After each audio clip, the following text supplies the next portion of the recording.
আপনার ফোন আসলো, টাচ করতে হবে না, কল রিসিভ হয়ে যাবে। আপনার পরিচিত আপনার ফ্রেন্ডরা দেখলে অবাক হয়ে যাবে। এটা কিভাবে করবেন সেটা দেখাবো। কিন্তু এটা সবসময় অন রাখতে পারবেন না। এটা কিভাবে অন করবেন, কিভাবে অফ করবেন সেটা এই ভিডিওতে দেখাবো। তো আপনারা আপনাদের ফোনে ডায়াল প্যাডে চলে যাবেন। ঠিক আছে? ডায়াল প্যাডটা ওপেন করব। আমি ডায়াল প্যাডটা ওপেন করলাম। ডায়াল প্যাডে এটা আপডেট হয়ে গেছে। আপডেটটা আমার ভালো লাগতেছে। আপনাদের যদি ভালো না লাগে আগের মতন করতে চান আমাকে বলিন, আমি ভিডিও করে দিব। এখানে দেখতেছেন আমি একটার পর একটা আমাদের প্রিয়জনের নাম্বারগুলো এখানে রাখতে পারতেছি। এটা আমার খুব ভালো লাগলো। এটা আপনি ডায়াল প্যাডে ঢুকে তাদের নাম্বারগুলো দেখবেন। ওখানে আপনি টাচ করে কল দিতে পারবেন। এখন চলে যাওয়া যাক মূল ভিডিওতে। তো আপনারা উপরে দেখতেছেন এখানে ৩ টা লাইন, এখানে ৩ টা লাইন দেখতেছেন। ওটার উপর ক্লিক করবেন। ওটার উপর ক্লিক করার পর এখানে দেখতেছেন সেটিংস। আপনারা ওটার উপর ক্লিক করবেন। ওটার উপর ক্লিক করলাম। ওটার উপর ক্লিক করার পর একটু নিচে আসবেন। আমি নিচে আসলাম। তারপরে এখানে দেখতেছেন কলিং অ্যাকাউন্টস। ঠিক আছে? Calling accounts. আপনার ওখানের উপর ক্লিক করতে হবে। ওটার উপর ক্লিক করলাম।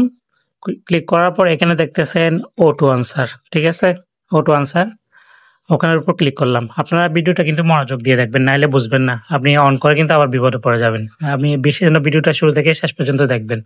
তো এখানে আপনারা দেখতেছেন এটা অফ আছে প্রথমে। এটা আমাদের কি করতে হবে? অন করতে হবে। এটা যখন অন করে দিবেন আপনার ফোনে টাচ করতে হবে না, কল আসলেই অটোমেটিক রিসিভ হয়ে যাবে। তারপর আমি আরো যেগুলা সেটিংস আছে গুরুত্বপূর্ণ এগুলা বলতেছি একটার পর একটা। তারপরে এখানে দেখতেছেন ডিলে অটো আনসার। ঠিক আছে? মানে আপনি কত কল আসার রিং পড়ার কয় সেকেন্ড পর কল রিসিভ করতে চান। এখানে আপনি ৫ সেকেন্ড দিতে পারেন, ১০ সেকেন্ড দিতে পারেন। আমি ১০ সেকেন্ড দিলাম। আপনি আপনার যদি খুব বেশি কাজে লাগে, ধরেন আপনি খুব বেশি ব্যস্ত, আপনার আজকে ফোন আসবে, আপনার ফোনগুলো রিসিভ করতে হবে। তখন আপনি এটা ৫ সেকেন্ড পরে দিয়ে রাখতে পারেন। এটা কল আসার ৫ সেকেন্ড পর কল রিসিভ হয়ে যাবে। ঠিক আছে?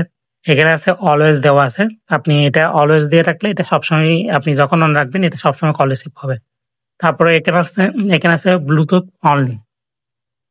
এটাও খুব বেশি কাজে লাগবে। ধরেন আপনি ড্রাইভ করতেছেন, আপনার ব্লুটুথ কানেকশন আছে, তখন আপনার এটা খুব বেশি কাজে দিবে। তখন আপনি এটা ধরেন ১০ সেকেন্ড দিতে পারেন, ৫ সেকেন্ড দিতে পারেন।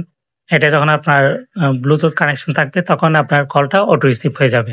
কারণ এটা আপনি ড্রাইভ করতেছেন, কোথাও যাচ্ছেন বা তখন আপনার গুরুত্বপূর্ণ ফোন আসবে, তখন আপনি এটা দিয়ে রাখতে পারেন। আমি আপনাদেরকে কেন বলছি এটা আপনি সবসময় মনে রাখতে পারবেন না সেটা আমি বিস্তারিত বলতেছি। আপনি ব্লুটুথ অনলি এটা দিয়ে রাখলে ধরেন আপনি যতক্ষণ আপনার ওটা কানেক্ট থাকবে ততক্ষণ এটা অটো কল রিসিভ হবে। এরপর আর কল রিসিভ হবে না। আশা করি এটা বুঝতে পারছেন। আর আপনি যদি অলওয়েজ দিয়ে রাখেন এটা সবসময় কল রিসিভ হবে। এটা আপনারা বুঝতে পারছেন। তো এটা আপনাদেরকে কেন বললাম, আপনারা এটা সবসময় অন রাখতে পারবেন না। ধরেন আপনি অটো কল এটা অন করে গেলেন, মোবাইল পাশে রেখে গেলেন, কেউ আপনাকে ফোন দিলে অটো কল রিসিভ হয়ে গেলে আপনি কথা বলতেছেন না, তারা কিন্তু আপনাকে ভুল বুঝবে। তো এটা আপনি খুব বেশি যখন প্রয়োজন হয় তখন শুধু অন করবেন, এটা সবসময় অন রাখবেন না। আপনার যখন প্রয়োজন হবে না তখন আপনি এটা অফ করে দিবেন। তো কিভাবে অফ করবেন সেটা দেখাচ্ছি। এখানে দেখতেছেন এটা অন আছে এখন। এটা আমি জাস্ট কি করে দিব? অফ করে দিব। দেখেন অফ করে দিলাম। এখন আর অটো কল রিসিভ হবে না। এখন আমার ফোন আসলে এটা টাচ করে কল রিসিভ করতে হবে। তো আশা করি আপনারা ভিডিওটা বুঝতে পারছেন। আর ভিডিওটা যদি ভালো লেগে থাকে অবশ্যই আমার চ্যানেলটা সাবস্ক্রাইব করবেন, লাইক, কমেন্ট, শেয়ার করবেন যাতে বাকিরাও শিখতে পারে। আর যারা ফেসবুকে দেখবেন লাইক, কমেন্ট, শেয়ার করবেন এবং ফলো দিবেন যাতে আপনাদের জন্য এরকম ভালো ভালো ভিডিও নিয়ে আসতে পারি। সবাই ভালো থাকবেন, সুস্থ থাকবেন। পরবর্তী ভিডিওতে দেখা হবে। আল্লাহ হাফেজ। আসসালামু আলাইকুম।